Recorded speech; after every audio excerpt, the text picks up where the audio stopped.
Huyu ni Mukurino. Na wewe sio Mukurino.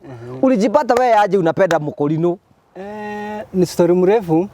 Na kwanza imekuwa kitambo sana. Mahali tulikutana na yeye. Hii social media nayo iko na maneno. Kuna wakati alikuja kusema hapa, najua wewe haukuwa unajua, wakati alikuwa mnakaa na yeye, ndio alijua mapenzi na utamu wa mapenzi ni nini. Ulikuwa unachapa vitu vizuri sana. Mpaka anasikia sasa mimi nimefika.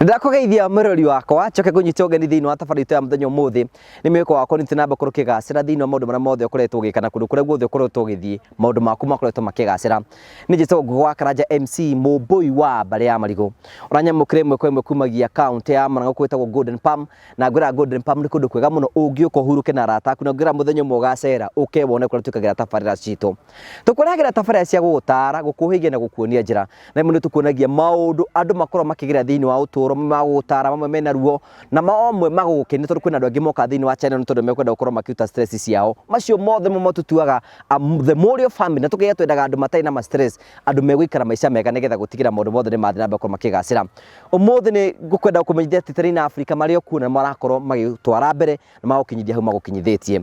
Hama ritwa makwa njitagwo Simon Mwangi ni CEO wa Terrain Africa ni ngwenda gucokeria aigithia a kambuni ya Terrain Africa ngatho aria twambaniriirie nao mugunda uria twari naguo kuria Kaewa twewitaga Woodland Gardens aria tuturanite nao gathabari na tukiurikia na tukimaheta ito ciao ni ngucoka njokerie ngatho aria mokire magitunyitirira project hii twingi twari nayo handu hetagwo Kangode Eden Gardens tukimiendia na tukimirikia riu ni ndira kumamenyithia twina project ingi njeru itagwo Terrain Annex ema tu handu hetagwo Kithioko few minutes kuma barabara niho gukora Terrain Annex ni tuhotete kwendia project ino nuthu tugatigia nuthu ni turamera atiriri mundu tangihota guka haha no atucerere office ine gwitu Ruiru 3rd floor room 304 kana no waranirie na namba ya office niyo 0794 355 161 ewa wahura office mathaa mothe ni kuyo ungiona nduna nyita no hore yakwa 0713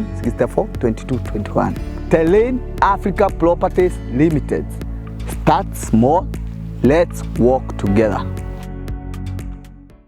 Tabarĩra tukuharia muthenya umuthi tabarĩra ya mwanya muno na ya goro muno ni jandu ingi muno makoretwo makiuria ihi cia kuretwo kiugo horo wigi muthuri wake mari ndugu nake magatwe no twire muthenya umwe tugakorwo tugitungana nao leo ni leo umuthi ni muthenya wa mwanya muno wa bata muno gutukwo tugikuonithia muthenya ucio na tugukuonithia muthuri ucio twi hamwe nake na tugacokia ngatho cia mwanya muno ningi umuthi niguo muthenya wa mbere witu gika tabarĩra na njira itari ya gikuyu na twakunyita ũgeni thiini wa tabarĩra itu ya muthenya umuthi nigetha witikire gutwana hamwe na ithui karibu sana thiini wa tabarĩra. God bless you.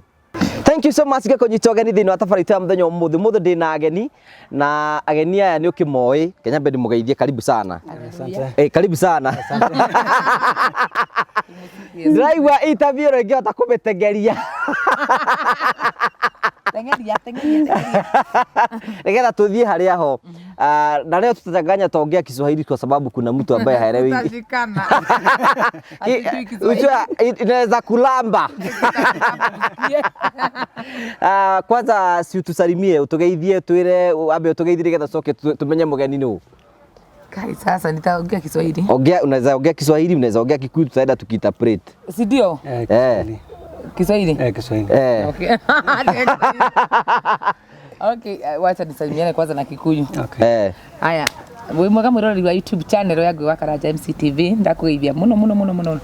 Nie wanyu ambassador wa kuria kwa Terrain Africa. Jitagwo Esi Wawiri kana Tata Esi kana Mama Chebet. Na ndimwendete muno ni uria mutwirораgira na tucokagia ngatho muno. Na Kenya Bedi maririkanite no turerie migunda kuria matu gitagwo Kithioko. Kilomita 3 tu kuma barabara-ini nene ya guthie Embu na broti citu ni 50 by 100 tukakwenderia 200 wale cash wale na installment ya 6 months tukakwenderia 250 inclusive of title deed na tu na project itago Mna project njeru. Twina project njeru na twina account ya Smart Investors Club.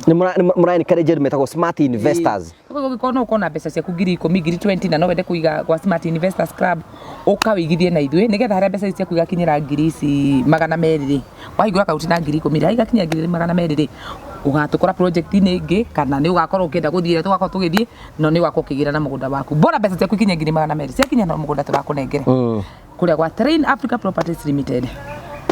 Yes. Thank you, karibu sana. Leo ile todo unajua umekuja na mgeni. Can you introduce Can you introduce to us the mgeni? The mgeni, this is the mgeni. The mgeni kumaanisha a guest. This is the famous Baba Chebet. Hey, wow. Hey, karibu sana. Asante sana. Hey, ako sawa. Hey, ako sawa. Hey, naitanga Karebe. Ti Karebe, kuna Karebe. Muini. Mwenye alikuwa anasema Karebe mwenye tulikuwa.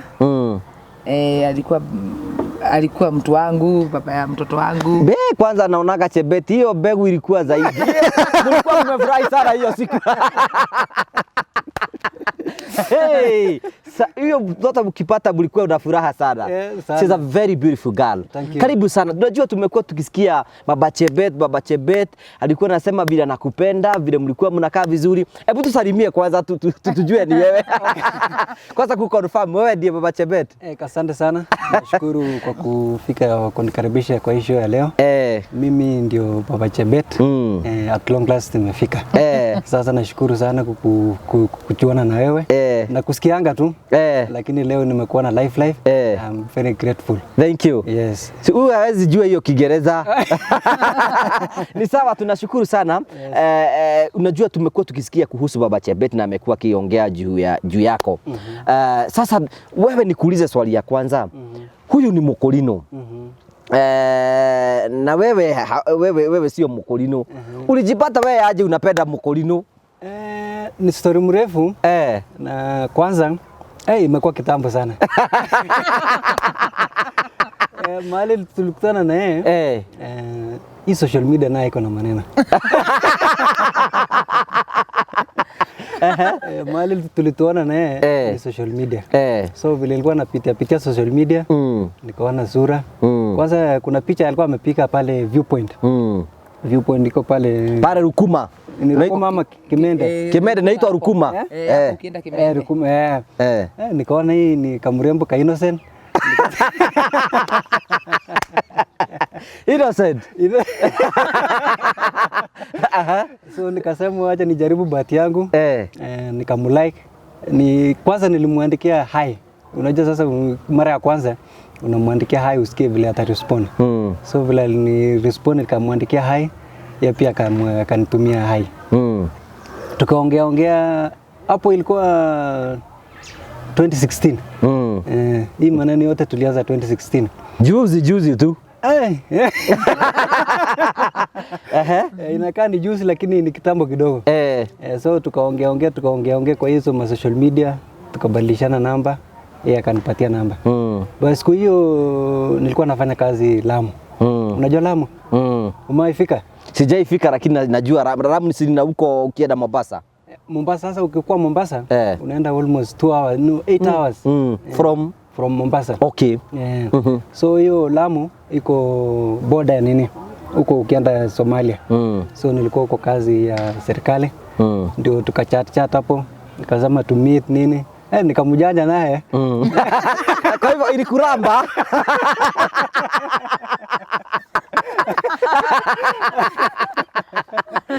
Haikuwa rahisi hivyo. Tulisumbuana, tuliongea kwa muda mrefu. Almost 1 year. 1 year kabla hatujakutana. Unaweza ona kuvumilia 1 year. Bado mnaongea tu na kupeleka hivi na hivi. Kupeleka hivi. Kuna siku nilikuwa naenda nyumbani najaribu kuambia tukutane Nairobi pale. Akakubali. Lakini wakati ameona karibu nifike Nairobi. Akaenda mitini tena. Na ukajua lazima nifike. Kazima simu. Sasa mimi nikaona sasa hakuna haja tusumbuane. Mimi nikaenda nyumbani. By the way mimi natoka Rift Valley. Side ya Kitale. lakini wazazi wanatoka Kericho. Okay. Sasa wewe ulikuwa unajua mnaongea na nani? Ulikuwa mshamuona wewe? Hata picha yako ameweka picha yake. Alikuwa ameweka kapicha kengine hapo, yani sikuwa namfahamu ni mtu aina gani.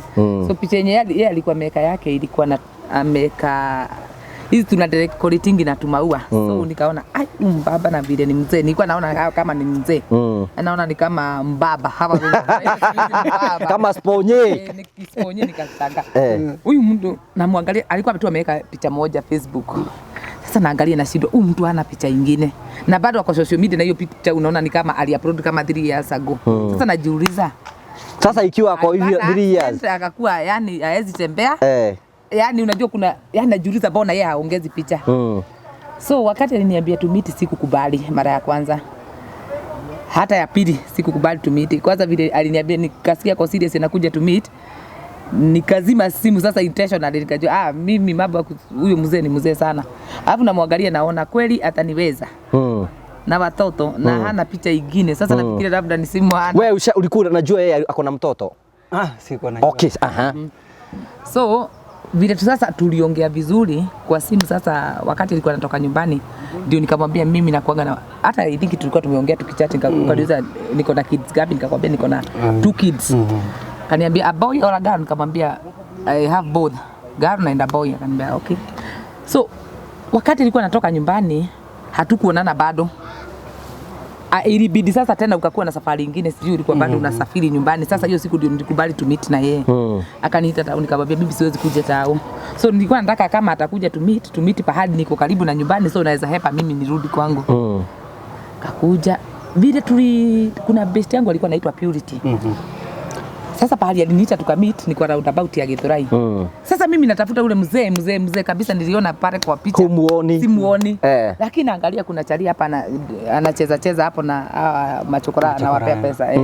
Bila alifika hivi akiningoja akawabaia kasoda hapo wanacheza nao. Hiyo ni mtura safi.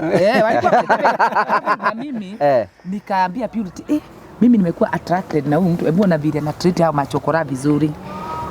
So nikajiuliza na anaweza kuwa mtu akona roho mzuri. Unaona sasa kuona mtu ana interact na watu. Alafu kuna kakijana kalikuwa sasa kanamshika, sasa wanazunguka hivi. Sasa nikaona huyu mtu akona roho safi. Sasa sisi tumegojea huyu mbaba anipigie simu. Yule mbaba Sasa yeye anampigia simu naona tu anacheza, lakini kama yeye alinotice nimefika. Sasa nikapiga pili nikamwambia Piti ama twende kama hajafika. Akaniambia kwani mnataka kwenda?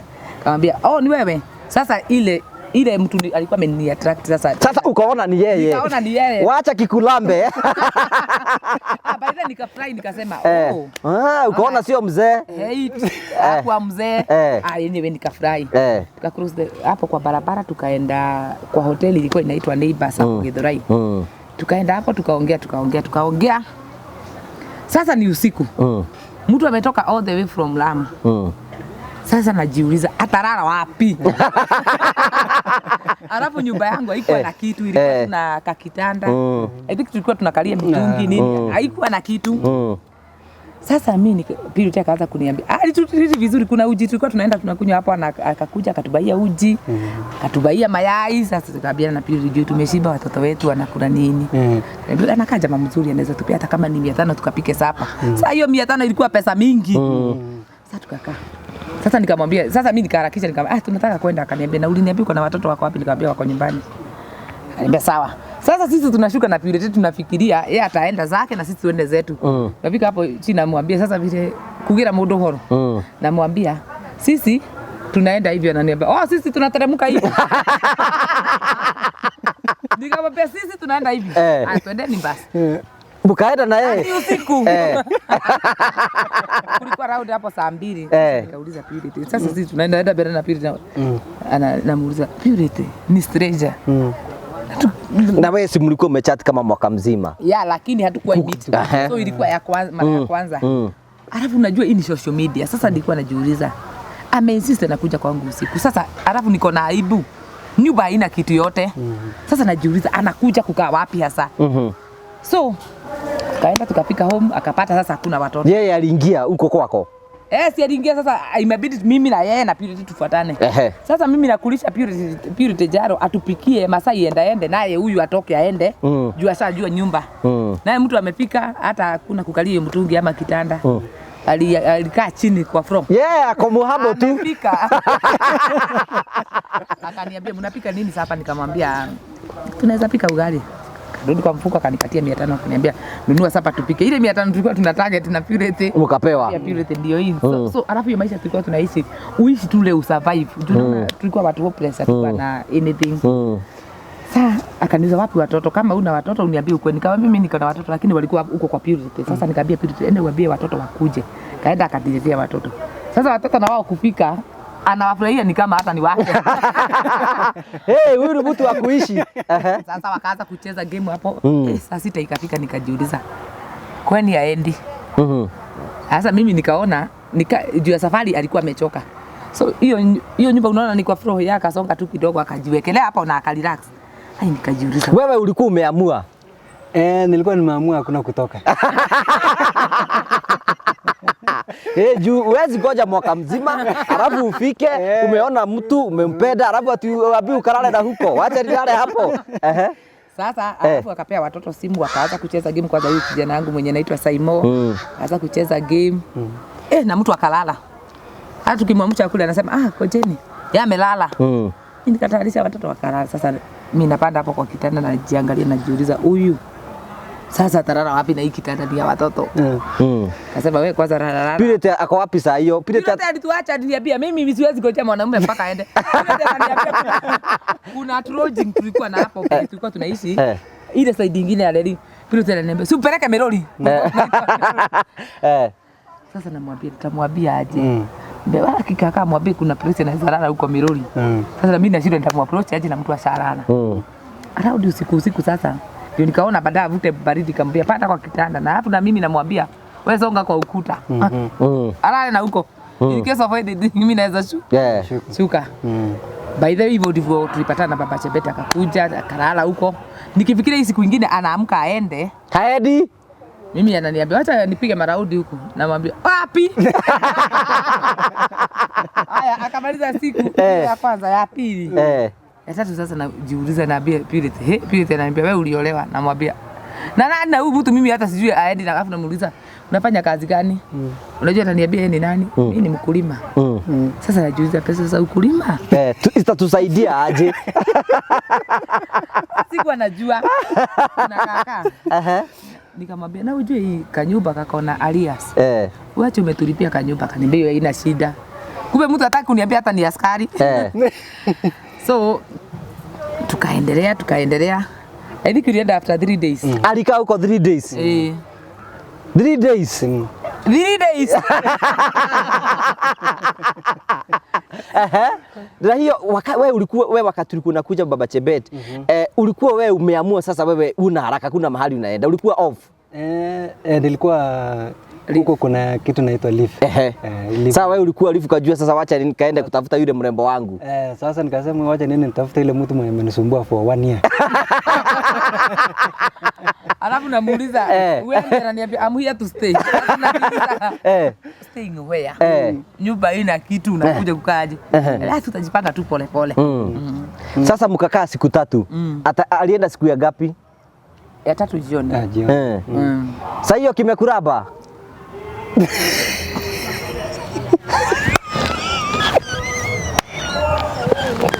Huyu ndio yako ameokoka.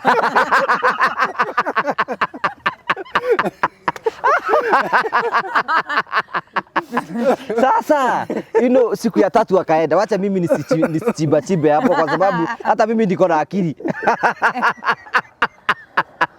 Hapana. Nataka tuanze. Hapana. Sasa wewe alienda siku ya 3. Sasa mlikutana akaenda, alirudi siku nyingine? Vile alienda aliniambia ulikuwa unaenda nyumbani. Kaniambia naenda nyumbani. I think hata ulikuwa umeacha zile mbegu huko tao. Mbegu za kupanda. Wewe Baba Chebet, wewe ulikuwa unapitia Nairobi alafu uende Gishagi. Nilienda Gishagi. Gishagi ulikuwa unaenda kufanya nini huko? Nilikuwa naenda kupumzika sasa. Na ilikuwa wakati ya kupanda. Unajua sisi tunapandanga mwezi wa 4.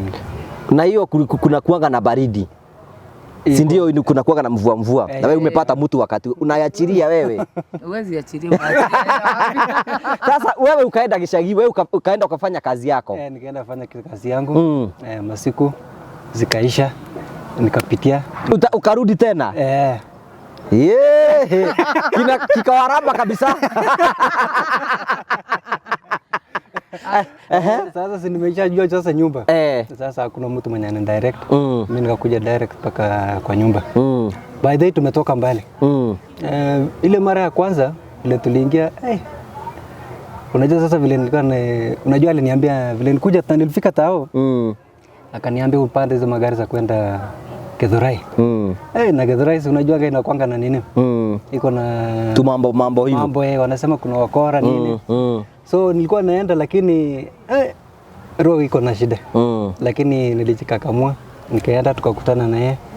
Tukakunywa. Hiyo hotel bado iko kweli? Ilibomolewa. Lakini hapo hiyo hotel ndio tukakunywa uji, ndio tukaenda vile amesema. Vile tukafika kwa nyumba nikaona.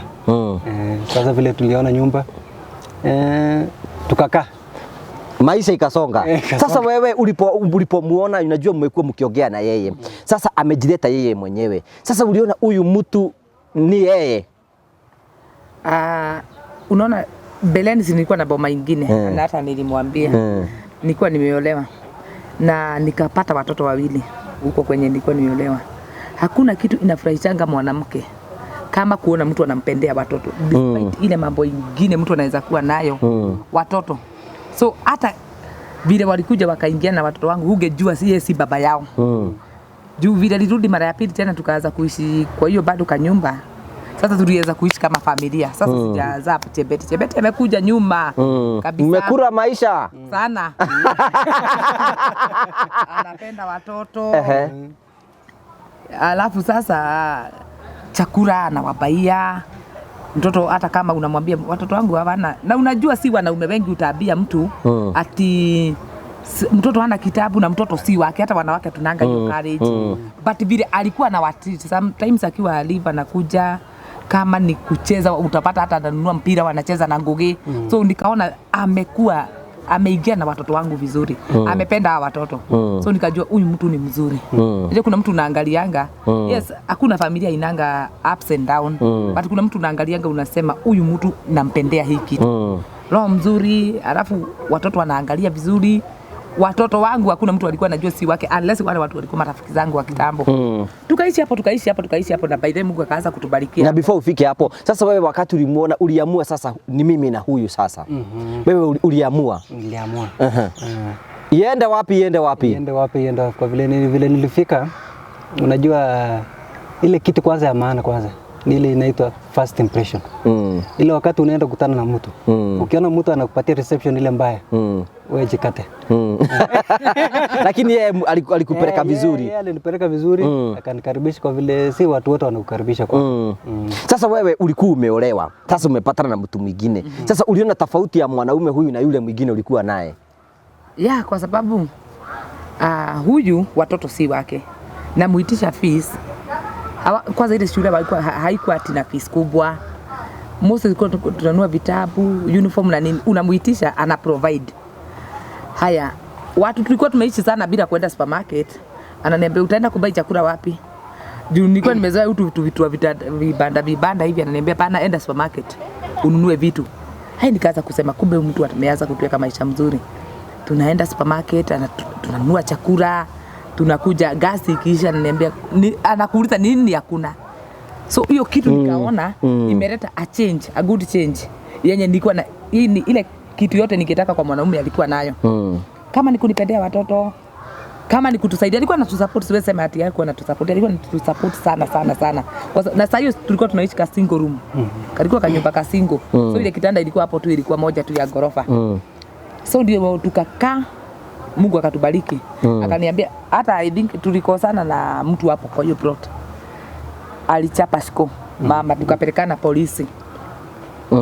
Nikaambiwa nihame.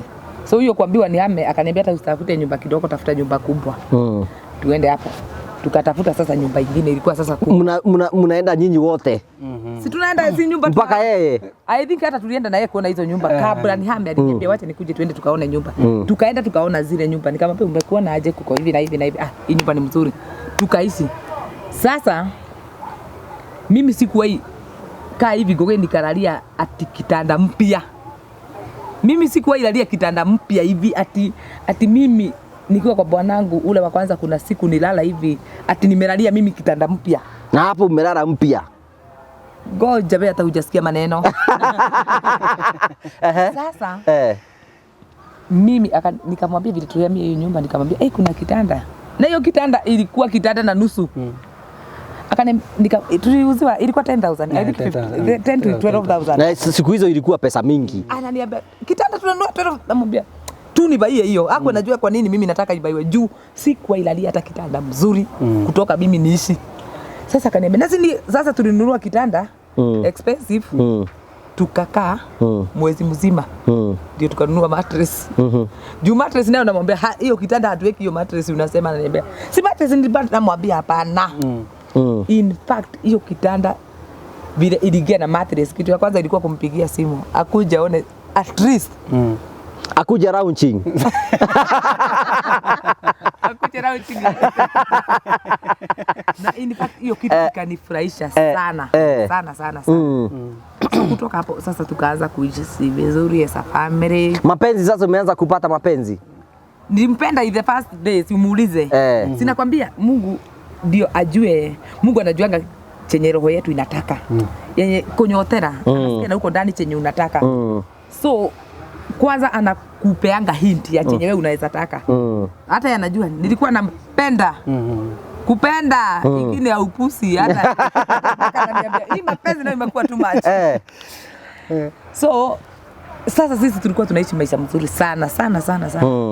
Na vile tulienda hiyo nyumba anatuambia nunueni mayai hata kama ni tray mnakula. Sasa umeanza sasa kukaa ile maisha tu mzuri wewe. Sasa yenyewe alikuwa ametuweka poa. Tunaishi vizuri. Mapenzi unapata, unaona mtu anakupenda.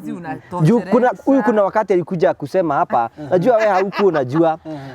Wakati alikuwa mnakaa na yeye, ndio alijua mapenzi na utamu wa mapenzi ni nini. Ulikuwa unachapa vitu vizuri sana. Paka anasikia sasa mimi nimefika.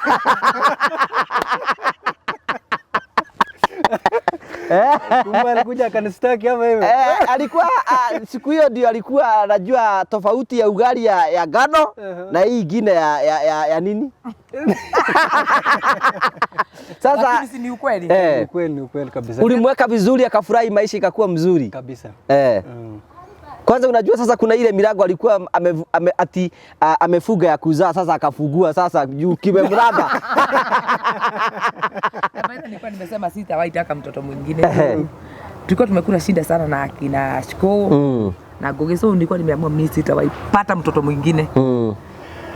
Sasa huyu amekuja na tulikaa before hata mtoto azaliwe tumekaa tulikaa sana.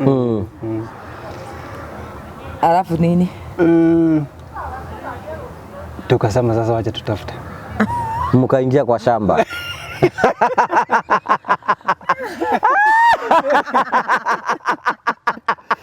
Sasa mlipokaa sasa kulienda aje?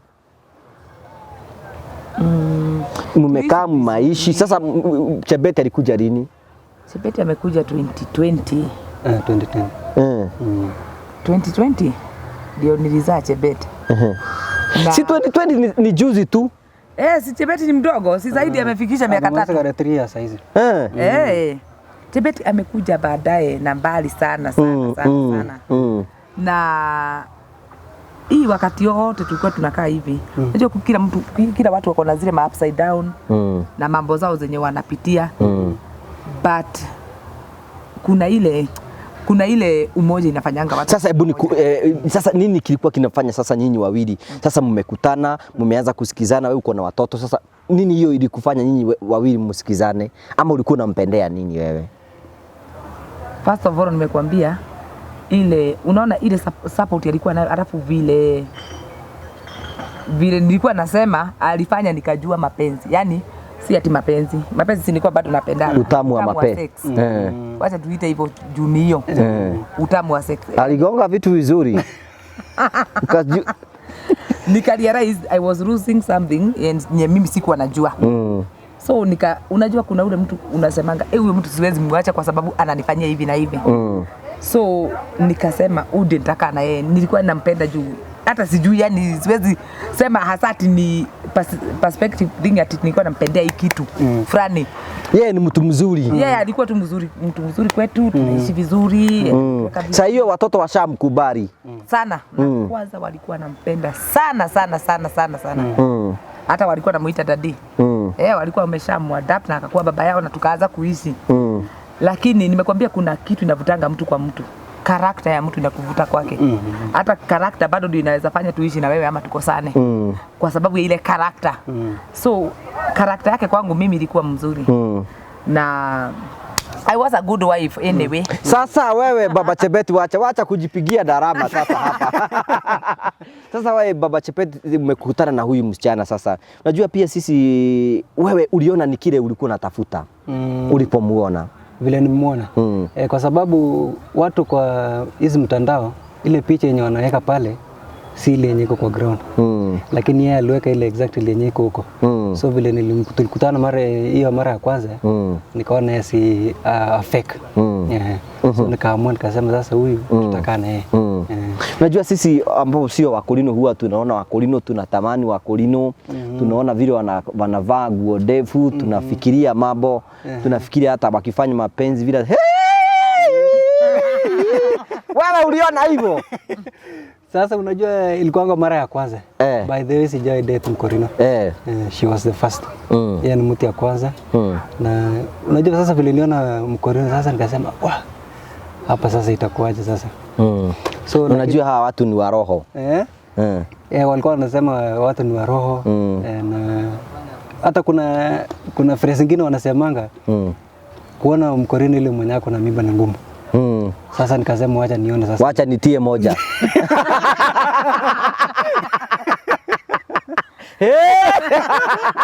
Ndio sasa ujue kama hizi nguo refu wanalaga nazo ama wanafanya nini. Kwanza napenda kushukuru yeye kwanza. Hakumeza pitu. Unajua wanawake wengi wanamezanga dawa. Na kupata lady ile mwenye anaweza kubali akuzalisha mtoto ni rare sana. Sasa wewe ulikuwa unataka mtoto sasa wakati huo? Sasa nilikuwa nataka. So nikasema sasa ni wakati ya Mungu sasa afanye matendo yake. Wewe kwa nini uliamua sasa kupata mtoto mwingine, alikuwa umetosheka na wawili? Sasa hata ilikuwa tu kitu kia Mungu juu mimi nilikuwa namwambia mimi sikuwa imeza dawa ati tunatumia dawa ni ati tupange uzazi. Lakini tulikuwa tunahesabu siku mzuri sana. Siku zangu ni mbaya, nilikuwa naogopa sana kupata mimba. Nilikuwa naona nitapata mtoto ateseke kama wale wengine. So sikuwa nataka hata kidogo. Mimi nilipata mimba ya Chebet kama kwanza hata nilikuwa mgonjwa hiyo wakati. So hata nilikuwa ukiwa mgonjwa na mnafanya mapenzi, utakosaje kufanya sex? Kwa nini imegojeka? Kuna wakati nilikuwa nimepanda BP. Sasa wakati nilisikia niko na mimba, kwanza nililia sana. Najuza sasa nimepata mimba ya nini? Nitafanya aje? Mimi si mtu wa kutoa mimba. Nitafanya aje? Sasa nakaa hivi na stress. Akikuja mimi namwangalia hata siwabii kitu. Namwambia mimi vile nasikia. Sasa ikafika siku moja nikafikiria nimwambie. Sasa hiyo iko na I think ilikuwa inafika 1 month. Kaambia mimi vile najisikia ni kama niko na mimba na nebe. Enda ununue kale kitu ukuje upime. Namwambia siwezi pima. Juu sikuwa nataka nisikie kitu itakuja ati niambie mimi niko na mimba. Nilikuwa nasikia roho yangu inakataa kabisa. Tunakaa nikanunua kwa kitu nikakuja nikakaa huko kama 3 days. Nasikia sitaki kupima, sitaki kusikia, nataka iwe ni malaria ama niyo BP yanguke nirudi normal. I can remember siku moja nikaamua tu acha nipime ile itakuwa kwetu. Nikamwonyesha nikamwambia mimi niko na mimba, akaniambia sasa tutafanya nini? na isipokuwa tu uzae juu huwezi toa mtoto wangu. Nikamwambia mimi nitapata stress. Kaniambia wewe wacha tu tuone, juu ni Mungu ametupia mtoto na akitupia najua tunaweza mlea. Wewe wacha tu tupate hiyo mtoto.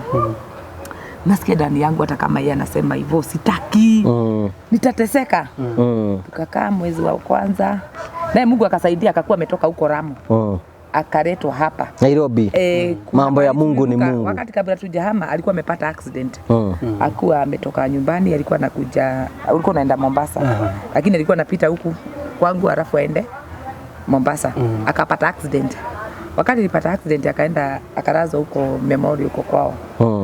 So nilikuwa naenda hapo kumwangalia, yani hapo hospitali. So sasa nilikuwa najiuliza sasa unaona amekuwa transferred juu hawezi fanyia kazi huko mbali juu already alikuwa amepata accident. So anafanyia hapa Ngong. Akawa anakuja, yani hata akipata hiyo off hata kama ni 2 days anakimbia kwa nyumba, tunakaa hapo. Ikafika siku nikaanza kuojeka sana, nilikuwa na mimba Chebet ikiwa dogo. Nagonjeka, natabika hadi damu. Na alikuwa very supportive, ananipeleka hospitali. Nilikaa 3 months bila kukula kitu. Nilikuwa tunakunywa maji. So tukakaa hivyo, tukaamua wacha mimba sasa ile tulee mimba tuna otherwise. Kafika miezi 4-5. Kaanza kuniambia sasa jipange uanze kununua maguo za mtoto. In fact, huyo mtoto ndiye mtoto ashaizaliwa kwa hospitali ya kulipa ya private. Na mimi ndio mwanaume wa kwanza kunitumia pesa na niambia ati enda ukafanye shopping ya maguo za mtoto juu uko na mimba. Sijawahi sikia hivyo. Wanaume wengine huwa tu nakaa kando. Mnakaa kando, yani kuna watu wanakaa kando. Yani kuna watu mtu ako na mimba lakini mnaachianga wanawake mimba. Yani tunaona kama ni responsibility ya mwanamke kubeba mimba na kufanya kila kitu. Ati wewe pita kwenye tu. Yani yeye alikuwa ananisupport na ananiambia sasa umejipanga aje, unataka kujipanga aje, na ujue hii wakati yote ndio tunakuja kuingia sasa wakati wa corona. Hii jujo yeye ni mtoto wa hii wakati ya corona. Tukanunua manguo, akaniambia nunulie mtoto saduku yake ya manguo. Yani alikuwa tu ananipanga, yani mpaka najiuliza. Mimi unajua kuna mtoto wangu ashaifungwa Pampers, ile Pampers original. Mtoto anabaiwa Pampers akiwa kwa tumbo. Tunazigoja tu hivi. Yani mpaka I was happy kubeba pregnancy ya Joy. Alafu nilikuwa very choose kukula. Unapata nilikuwa nakula I think nyama kila siku. Ilikuwa nyama. Nyama guarana. Waka hapa kubali kunywa kitu kama hiyo. By the way, yangi pombe ama nini. Kwa nyama, avocado, mayai.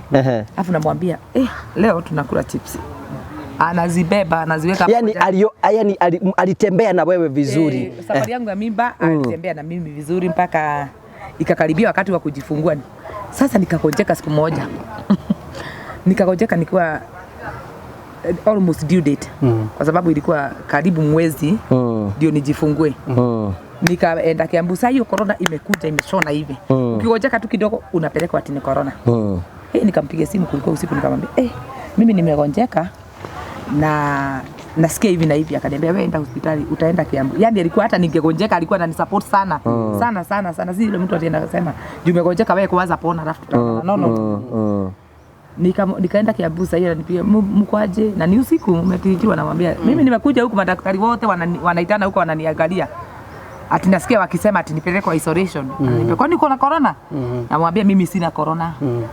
Kumbe ni ile maziwa ya mtoto wakati umekaribia kujifungua ilikuwa inanichoma.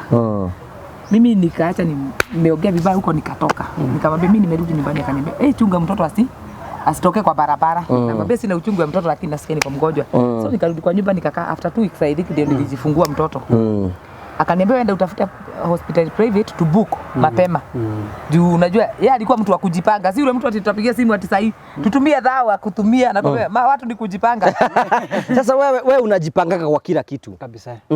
Na ulikuwa sasa unajua sasa huyu ako na mimba, unajipanga. Unajua sisi kama vile amesema sisi wa Kikuyu, wacha tujitumie sisi kama wa Kikuyu, tunaonanga sasa mtoto yani bibi akipata mimba ni kazi yake kubeba, na anastahili kufanya, hata anafanya family planning ni yeye. Sasa hiyo ni kazi yake. Kwani wewe nini kuina kusuma tunampangia kila kitu, unampea pesa ya kununua nguo, unampea pesa ya kwenda private hospital.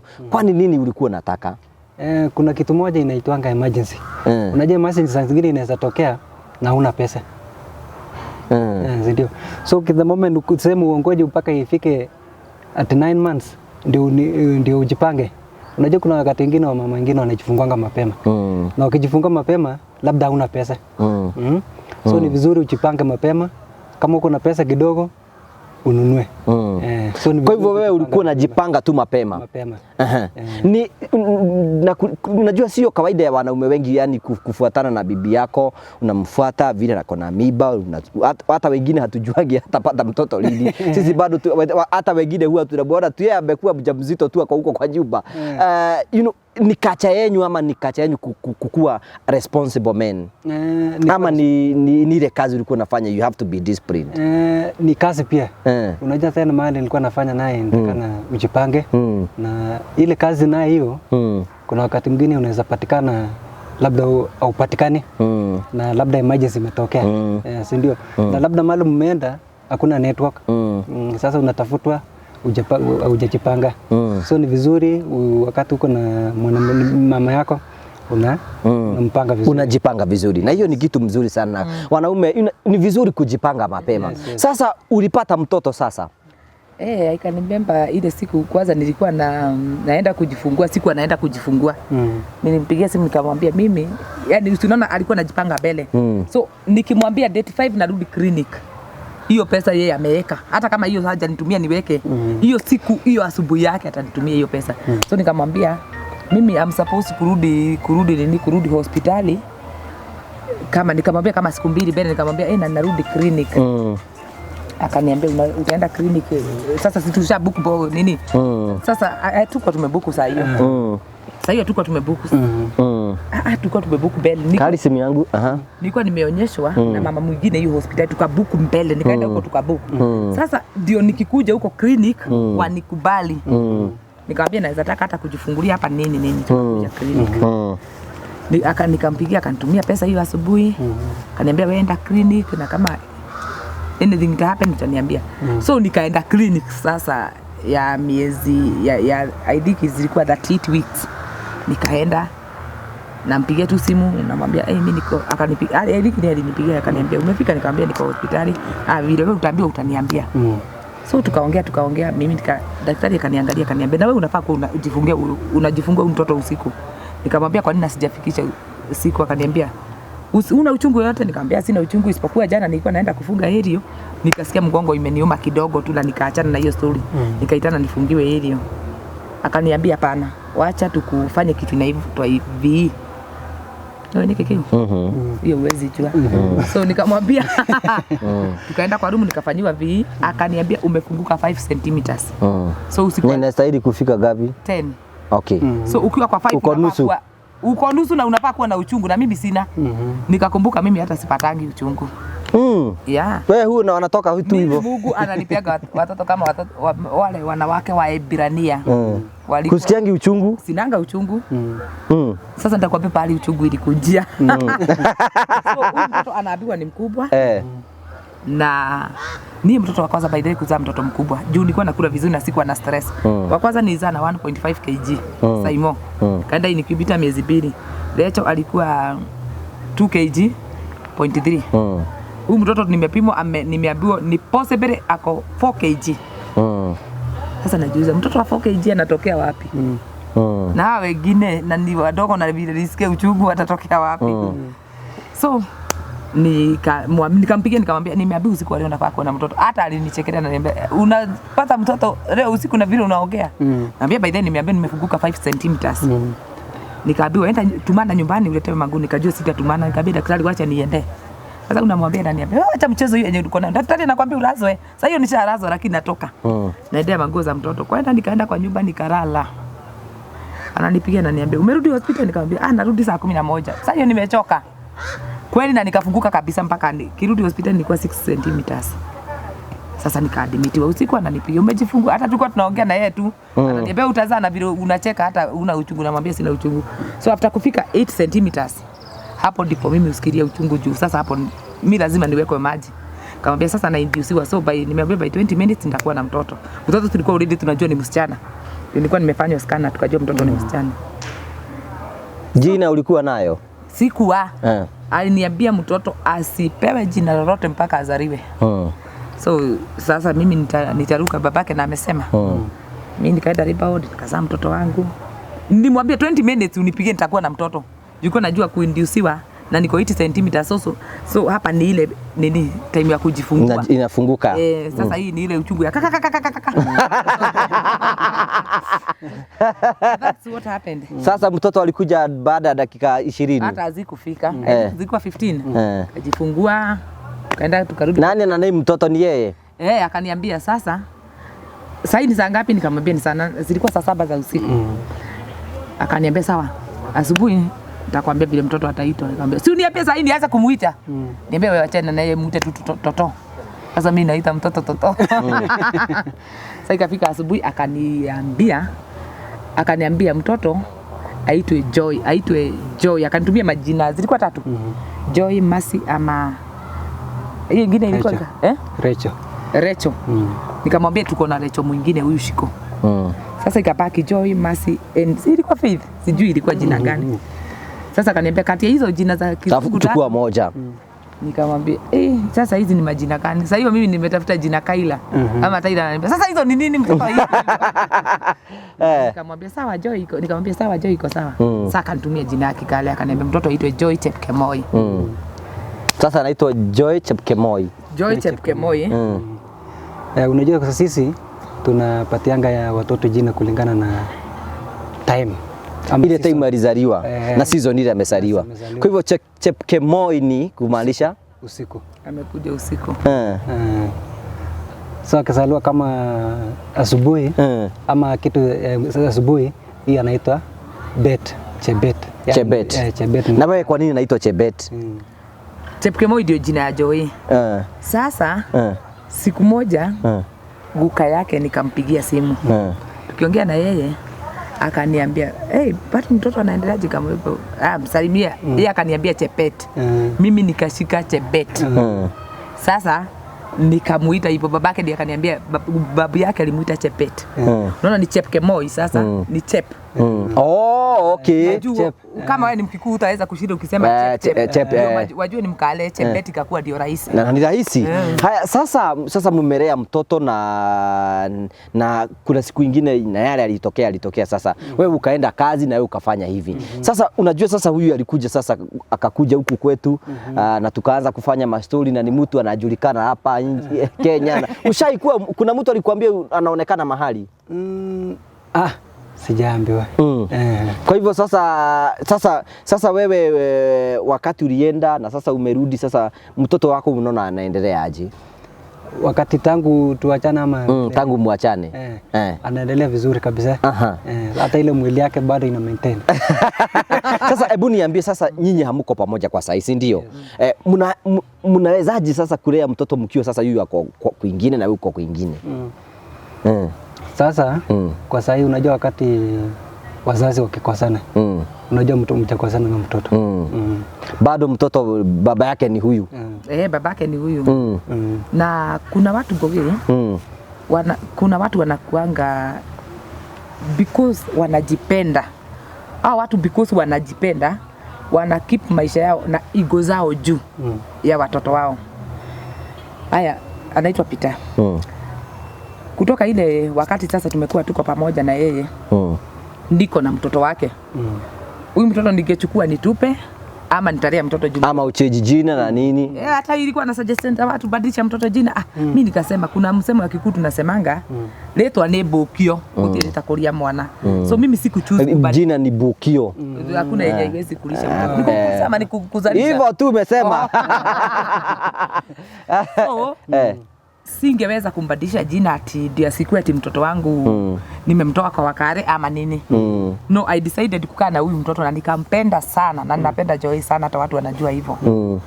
Kwa sababu kama kulikuja misunderstanding na tukakuwa pamoja na baba yake, mtoto na baba yake hawakuwahi kosana na mtoto hakuna siku atajua makosa ya baba yake ati babangu amekosea mama yangu hili. Hapana, mtoto anajua na ni light. Isipokuwa ni vile kuna kuanga na watu wengine wa botany vile na waitanga. Yani unaona unapea mtu hiyo opportunity ya kuwa anataka kuona mtoto wake. Kuna mtu juu ego yake iko juu. Ego yake nasema mimi si aliniacha, sikulienda hivi, sitawahi taka aone mtoto. Don't punish another person because of another person mistake. Kama mistake yetu wazazi tuache kupunish watoto. Mimi wakati kuna mama walikuwa wananisumbua sana, wananiambia tafuta baba Chebet, hata sisi tunaweza taka kumuona.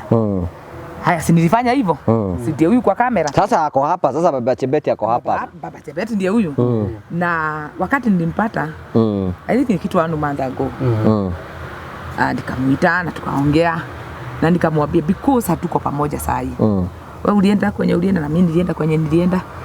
Wacha mtoto na akona light ya kuona baba yake. Ya kuona baba yake hata akuwe ni mbaya ama ni mzuri aje, mtoto akona light. So akaniambia hiyo haina shida, na juu mimi pia napenda mtoto wangu. Mimi ukinipea hiyo opportunity naweza taka kuona mtoto wangu. Nikamwambia twende umuone. Hata tulimwambiria mpaka kwa nyumba akajileta. Kuja kaona mtoto wake na wakafurahi. Unajua kuna ile yani damu ni zito kuliko maji. Damu ni zito kuliko koroga. Yani huyu mtoto hata wakati aliona babake na wamekaa muda bila kuonana, unaona mtoto ana relax na anafurahi. In fact ukiona Chebet wakati ameenda babake na kwanga ametulia, hata uweze sema ati ni mtoto ati anatusumbua bana. So nikaona cooperating inaweza tu kuja wakati ninyi mko machua. Ati mimi niko enough mature kujua huyu ni baba ya mtoto wangu, naye huyu ni mama ya mtoto wangu. So we lower our ego. Mtoto at least akuwe na hiyo opportunity ya kuona baba. Akitaka kuona baba yake sawa, mama unataka kuona baba sawa. Kama for example tuseme kama sasa hivi maybe Peter na date ama ameoa, kuna mtu anaweza ingia katikati yake sasa na mtoto. Yenye mimi wanga na hate sana, kwa sababu kama umepata mtu na akona mtoto, walikuwa wamepata mtoto, huna haki ya kuingilia katikati ya yule mtoto na baba yake. Unafaa kujua kama kungewezekana cooperating ni kitu mzuri sana, inapatikana kwa both side of the parent. Ole akilito hivyo. But kuna wanaume na wako burden. Anakuambia nataka kuona mtoto, hamsaidii, na hata wakati alikuwa na wewe hakukusaidia. Si currently kama saa hii baba Chebet hana ile uwezo ya kutuweka vile alikuwa anatuweka, ni kweli. But because ile alitusaidia, ndio maana akona hiyo chance ya kuona mtoto. Hata ule wangu wa kwanza angekuwa mtu at least ako mtu ana machua hapo kujua mimi ni mwanaume na mimi ni baba ya watoto, nafaa kuplay part ya baba ya watoto. Hata kama ni shilingi 5 unapata, hata unaweza kosa pesa na uite hao watoto waambie kujeni leo tuzurue na nyinyi hapa, kama hapa Golden Palm.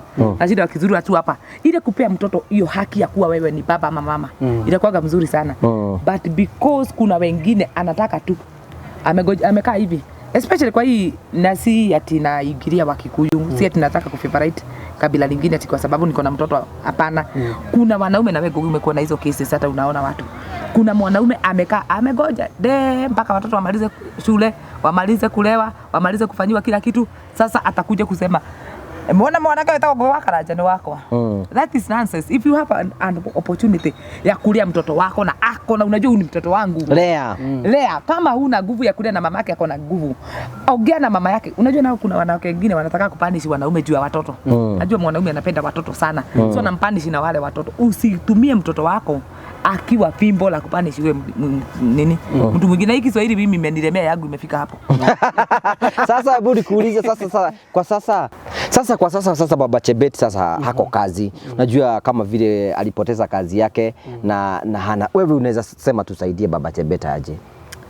Mimi kitu ya kwanza mtu aliyekutenda wema pia wewe mtende wema.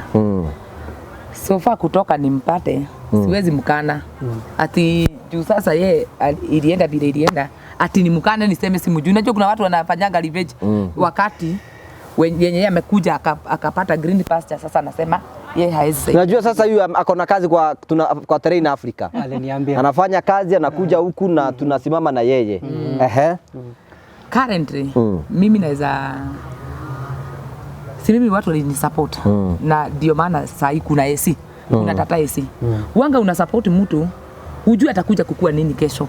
But ile matunda huyo mtu atazaa itakufurahisha pia wewe ukiwa umekaa pahali unasema na yes I did all this. Now I can see this person smiling. Tuko ikina kiotiki. Nikiega nikio kayura kaire kuruka we taki udhugwe. So mimi naweza sema currently baba Chebet ana kazi, si ndio? Ana kazi. Na ile maisha pia mimi naishi Goge. Siwezi sema ati tunaishi na hapo kwa nyumba.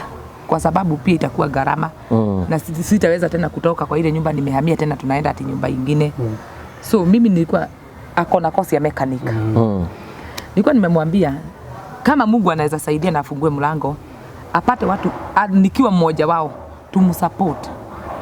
tumsupport apate kazi yeye anaweza kuwa anafanya ati ndio kazi yangu. Yenyewe mwenyewe atajitakia. Aseme mimi naweza taka kufanya hii kazi cause hii maisha unaachanga mtu hapa siku moja uko chini siku nyingine hivyo tunaendanga hivyo. So kwangu mimi sijaisema ati huyu mzee alikuwa mbaya ati alikuwa ananichapa alikuwa anafanya nini, hapana. Alisimama na wewe wakati ulikuwa unahitaji mtu wa kusimama na wewe. Na mimi pia currently nimesimama na yeye pahali nimeweza kabisa. Nimekuwa nikisimama na yeye pahali naweza. Na saa zingine kama hii wiki ni watoto tunarudisha shule. Ndio? Jana akaniambia unaweza niokolea na kama 1500 hivi. Ujue huna saa zingine huna. Na ni kweli saa zingine huna. Umelipa nyumba, umelipia watoto shule nini. Unapata pia wewe huna. Nikamwambia na kumekuwa kugumu uacha mpaka nilipwe sasa na kampuni next month. Hata mimi naweza taka kuona amejisimamisha tena kwa sababu wakati yeye alikuwa amesimama alinisimamisha. So mtu mwenye ako hapo udie baba. Najua sasa watu walikuwa wanasema Baba Chebet akuje tumuone, jamaa Baba Chebet akuje tusimame na yeye. Sasa Baba Chebet ako hapa. Haya, sasa nikuulize sasa Baba Chebet sasa tunaweza simama na yeye aje? Ukipata kapi tunaweza fanya kazi. Mzuri sana. Ungesema unataka tutumie namba ya nani? Kwa sasa unaamini huyu? Kama kawaida. Sasa situpatie namba. Najua sasa watu wamekuwa wakiuliza sasa huyu tumekuwa tukisikia. Lakini huwa tunasemanga. Najua sasa kuna watu wengine wanatazama sio mtu watu ambao wanapendea mtu mazuri. Ikiwa wewe you do not believe in this, do not support. But kuna wale who are yani watu ambao wako na roho mzuri. Let's support this family. To support this family to stand again, tupe namba yako. Aya, namba yangu ya simu ni na ukuwe mwaminifu. Sisemi ukuagi.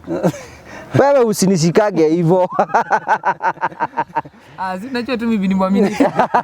Na then chenye kimefanya hata ni muinvite kwa issue ni kwa sababu ningetaka asaidike. Hata mimi nilisaidika. Mbona mimi pia yeye nimwache nyuma? Yes, nafanya pahali naweza. Sasa hana hata nyumba ya kukaa pahali anaishi.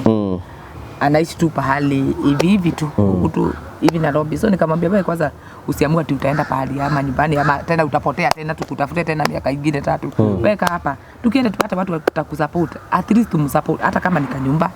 Akomboe. Unajua kuna vitu zingine mtu ataanza kusema hapana si akae na bibi yake na watoto wake. Tumesema hii wakati tumeseparate na Baba Chebet. Mambo mingi imehappen hapa katikati.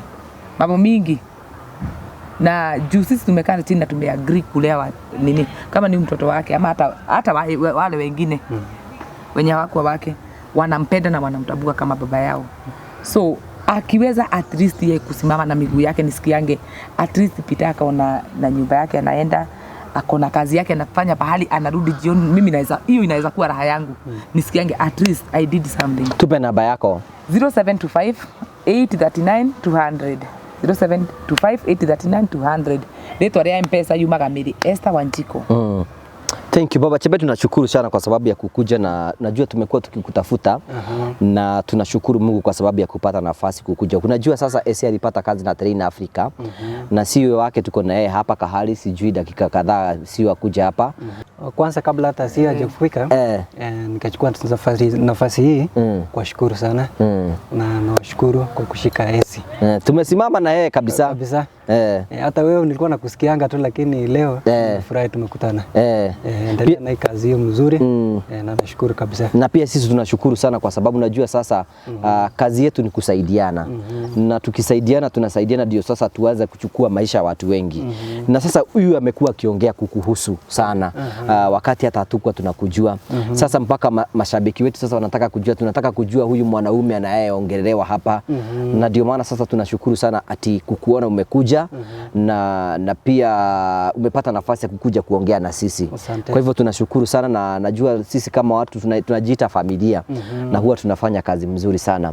Sasa huyu anaitwa Mr. Simon ni yeye CEO wa Terrain Africa. Leo tunaongea Kiswahili sasa, kikiwa kitakuramba wacha kikurambe sasa. Tusalimie CEO na sasa si umejua sasa tuko na Baba Chebet hapa. Mkale. Asante. Anagonga vitu sawa sawa. Paka mkulino nasema Jesus. Paka anakuja kutoa ushuhuda. Karibu sana tusalimie bwana CEO. Eloli digo kiabago kimagaithia na giko. Ni sawa Eloli di aito kibeuraba. Endelea.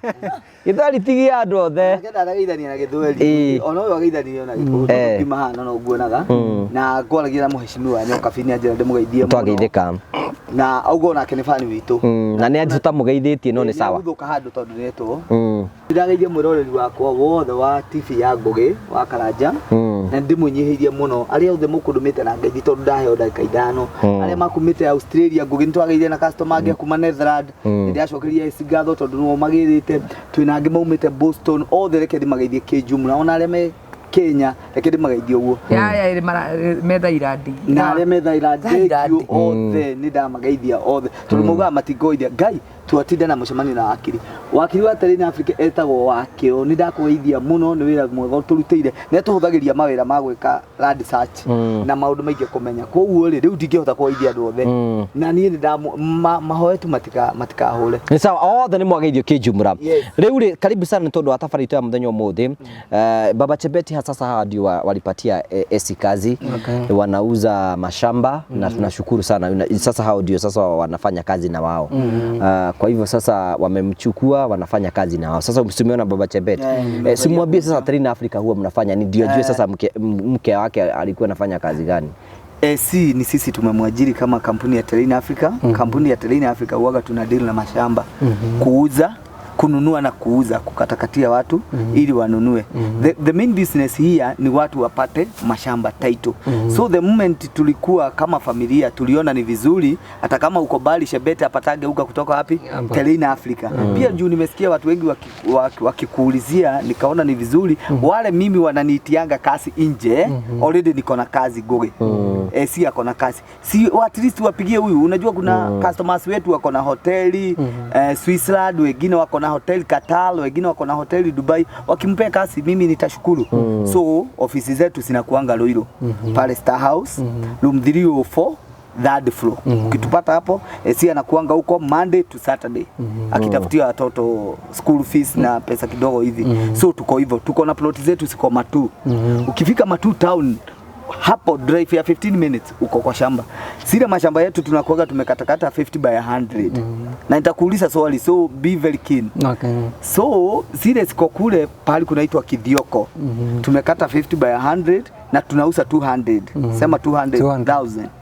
Ukinunua plot 4 tuko na special offer. Ukinunua plot 4 cash tunakupea moja free. Right?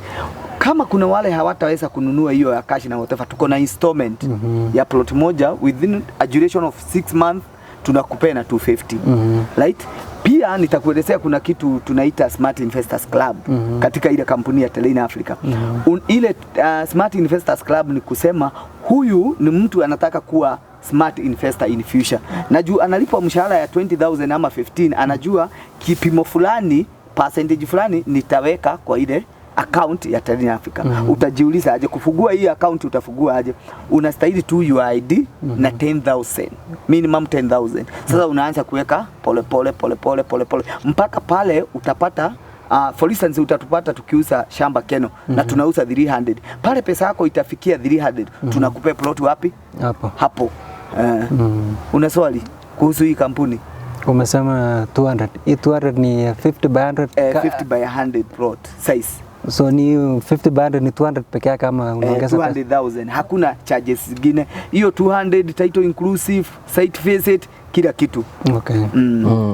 Thank you. Unajua mmemweleza vizuri. Unajua sasa SA amekuwa na watu wanamfollow sana na wakati unanunua plot huu una support Esther. Juu sasa kazi yake ni kuuza mashamba na wakati anauza mashamba ndio napata mshahara yake hapo. Kwa hivyo sasa SA kazi yake sasa ni kutafuta customers kwa sababu yeye ndiye brand ambassador wa hiyo kampuni. Na ni vizuri sasa wale wanatutazama ni vizuri tujue tuko na hizo plot ambazo zinauzwa kule Kivioko za 50 by 100 na plot moja ni 1200 ukinunua cash. Na ukilipa na miezi 3 basi 250 na wako na offer ukinunua plot 4 unapewa moja free. Kwa hivyo tungetaka sasa kuhimiza wale ambao wanatutazama ni vizuri kusimama na huyu mwanamke kwa sababu sasa hiyo kazi ndio huwa anafanya. Kwa hivyo tuko na hiyo tumeuza it is almost half. Yes. Kwa hiyo nitukwenda kumera tutige na githwari ningi muno nitukwenda kumera atiriri aikoro tutigetie broti nini muno na tutire twala unci nguge ne kwenda gukarify ha tondu ithuĩ nĩ twa promise andu tutithiaga project ingi tutaheanite taito iriku koguo aya nĩ andu mena hint magurite ciano othe ate maramenya uria kurathi na nikio muthi ndoka ona ndateng'era muno nigetha njuke ongerera kuna Baba Chebet ni ngwenda kumetera igongona mweri 16 ria kuheana taito cia mugunda wa Eden Gardens othu ni kumahutiria tondu na cloud tutue twamenya haria tukaheana no ni tukaheana taito ciothe cio office ona ni turikitie gutumira client taito makona maga confirm the number ya ID maritwa mao mothe na ndirari uguo ndi haha ati tukaheana function ile tukakona nao ni ya kuheana taito na Thanksgiving uguo riu tugeka ko ni tukada kuria mundu wothe gurite mugura na Terrain Africa na ni kinyite mitaratara ya maiguithanirie muthenya wa mweri 16 ukarara na taito yaku gwaku mucii na kiu ni kiuga we are a legit company na nikio tuga tuheane tutanathi project iri ingi tuheana no wega ukimera ni wega ukibook project ino iroka ni tondu riu ri aikoro thaici ni wetwo nuthu ri uguo ni kuwa broti ingi ciatigara ni nuthu koguo ni wega wihike nigetha ugure broti gwa Terrain Africa icio cia muigo na 50 by 100 rio ciringi 200 na ni kuria Kivioko mita ni tukuba barabara main highway na mugunda ucio we hakuhi na project ingi ona ithuĩ twi mbere ngai na twikitie mbere na ni njoi no tuguthio tukimonagia nigetha hi makoro makiona broti icio cithie undu morangeni ni andu aya metagwo Smart Investors Club acio matokeirie mwaki tokamaka niĩ ndĩaroraga ndĩamaka reke njuge nĩ andũ me willing yani nĩ arĩmi anini marecokanĩrĩria wenyewe makĩyakĩria mwaki na ũgakorwo wĩ mũnene gũkĩra kina andũ arĩa mena igweta tondũ nĩ ingĩ ngũgĩ nĩ ta metereire ona rĩu thimũ ĩyo ona ngĩaria nayo imagine mũndũ wĩ Congo nĩ Mũkenya wĩ Congo ajuria nionete agwikate ndakimutari na nitumahuthiirie muno tondu itwarikire kumenya andu aingi aitu matire na KRA pin aria mathire maburi mara tukuga atiriri tutige kumetia document nyingi ID peke yake ni kumurugamira tondu ID yaku ri irutaga kila kindu gya thirikari wina KRA wina hoteva iyo niguo riu tureka thank you wega wekire wega muno ni kumaririria ngai akurathimage niki aikorwo hau ringi no ukorwo ringi na mbeca cia kugura mugunda cash ikia 5,000 10,000 20 umenye thwa meriga no nari ukorwo accumulate mbeca icio ugie na mugunda kuo uhoro wa Smart Investors ni ratukenia muno na tugacokia ngatho cia manya muno tuhe namba yake ya thimu nigetha turikiririe namba yako ya thimu ni 0713 64 22 21 hiyo ni personal number ona wanyona ndina thimu igire nguge huthagira raini iyo imwe ni hari eno ngihoranga divert kuri eno iyo mundu wothe no ahurire ni hega ndimahe ya office tondu sometimes ni tongaga 0784 355 161 na ndi nguhoera Baba Chebet kaundu kamwe haha mitambo-ini to nginya usupport mundu na kumuhegia kuria na kunywa ngugi no mwikire kaundu in future agutura aririkanaga ta riu ri migunda yo turendia raithi kuri mundu ngiuga atiri ta riu